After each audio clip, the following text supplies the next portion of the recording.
I feel like no matter how many times I change things up, I'm always finding something new that I can update. And I'm pretty sure you guys probably feel the same way. Welcome back to the channel. If you're new here, I'm Nefertiti Gold and I'm an electronic R&B artist. Now today we're going to talk about this new upgrade that I did to my studio, but it's really more like an upgrade to my workflow more than anything else. And I think you might find it useful for yourself too. Now this video is sponsored by DistroKid, but we'll touch on that a little bit later on. So let's get into it. Now I have this very particular problem with my workflow where a lot of times I'm just running out of inputs and I'm constantly finding myself unplugging things and replugging things in the back of my interface. Now the easiest fix would probably be to upgrade my interface, right? Buy something that has more inputs so I don't have to keep doing that. However, I already have a fairly pricey interface and I actually really like the interface that I currently have. Now the interface that I'm using is the Volt 476 by Universal Audio. Now the Volt 476 has 4 inputs and 4 outputs. The preamps are amazing and it has a built-in compressor. In an ideal world, I'd probably be looking at an RME interface if I wanted more inputs. However, that could easily run for a couple of thousands of dollars. And just like you, I'm not always in the mood to just throw money at the problem, or at least not a lot of money at the problem. So instead, I decided to add a mixer into my workflow. Now the interface that I'm adding into my workflow is the Gudeholo M06. However, forgive me if I've mispronounced the name. Now I know that adding a mixer into your workflow isn't something new, but I feel like it's such a game changer that is definitely worth the mention. So that one day, if you find yourself in the same position as me,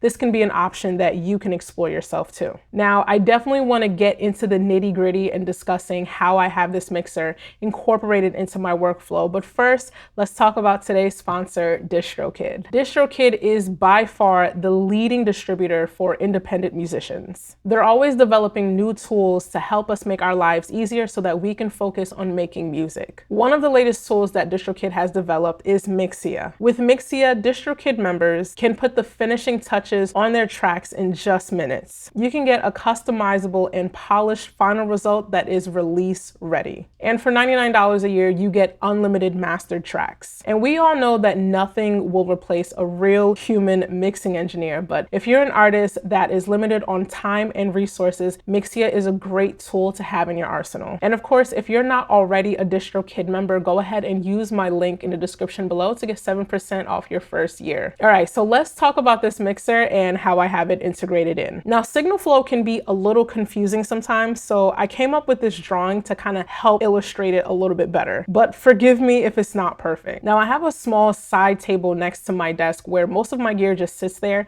and I plan to have it permanently set up this way. I also have my tape machine running into the mixer. However, the tape machine sits on my desk. So first up, I have the left and right output of my tape machine going into inputs 1 and 2 of the mixer. Since the Moog Minotaur is a mono bass synth, I only need 1 input, and that's what I have plugged into input 3. For the time being, I don't have anything plugged into input 4, but I can use that whenever I decide to play some guitar, which leaves inputs 5 and 6, which is a stereo input. I decided to get an RCA to line out adapter cable so that I can plug in my Cobalt 5S into 5 and 6. I also have a 5-pin MIDI cable running from the Cobalt into the Moog Minotaur so that I can easily play bass. And finally, the left and right outputs of the mixer are plugged into inputs 3 and 4 of my interface. And then of course, the interface is plugged into my computer. Now, if you found that drawing helpful, please feel free to hit the like button and subscribe to the channel. Now, since everything is so close to the desk,